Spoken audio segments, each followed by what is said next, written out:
Today you'll see 200 high school students from several high schools in the metropolitan area working together on a Supreme Court case about a strip search, and then after deliberating the case, they will be sitting down to look at a policy that a school district might adopt for that particular problem.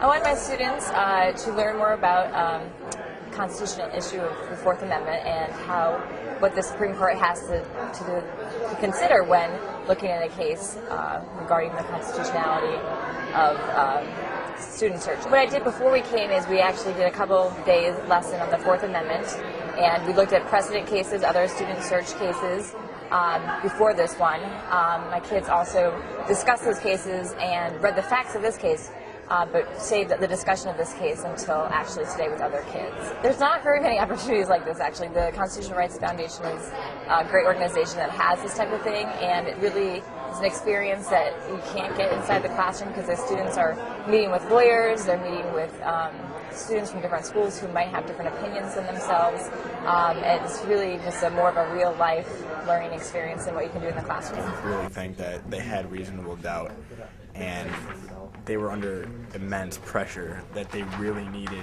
to be sure that there was no drugs in the school. A near-death experience is something pretty serious. So. I agree. They had reasonable doubt. They should have searched her just to make sure for the safety of the students. Right. Do you not think, though, that they could have come up with a different way to search? Because wasn't it a little bit excessive that they made her expose under herself, though, to her private parts? I can see that, yes. But, I mean, if you're a parent and the backpack and the locker and a day planner are not the only places to hide stuff. What about her not being able to see her mom? What do you feel about that? You're in school. You don't necessarily have to be, your parents don't necessarily have to be contacted. A minor and they're going to strip search her, I think they should have let her see her mother. If they might have had her parents' consent, it might have been this. The parents would have never consented to something like that.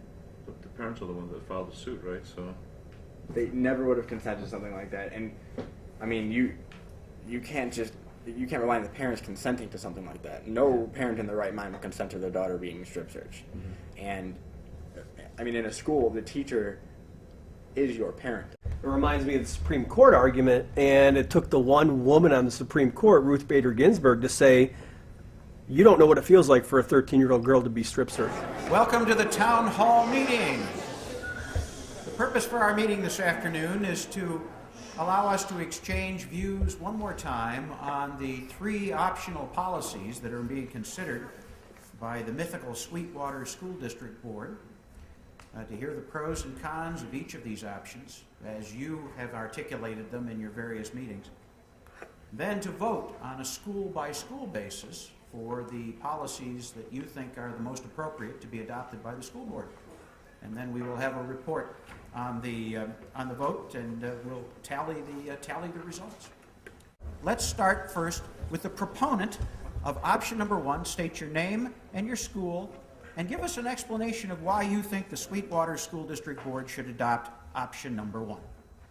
I'm Laura. I'm from Francis Parker School, and this doesn't really surprise me because option 1 is taking the individual liberties of the students much more strongly than it is the general safety of the school, which is oftentimes not a particularly popular opinion. But I think that option 1 is really the best case because, especially in high schools and middle schools, and I doubt this would be a problem in lower schools, but what you need to take into account is the individual welfare of the students, and that strip searches are not only have a chance of being unreasonable, they can be completely detrimental to the students' well-being, to their psyche, to their emotional capacity in school. I mean, in the case we looked at, the girl Savannah Running was pulled out of school and homeschooled after this incident because the strip search was so emotionally scarring. And I think there are other ways that the school can ensure the safety of their students, and that strip searching is not the only way, and it's in many cases not the best way.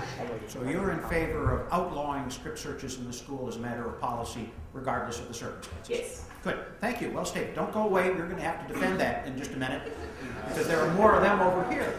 First person opposed option 3, your name and your school, please. My name is Sanyasha and I'm from King College Prep.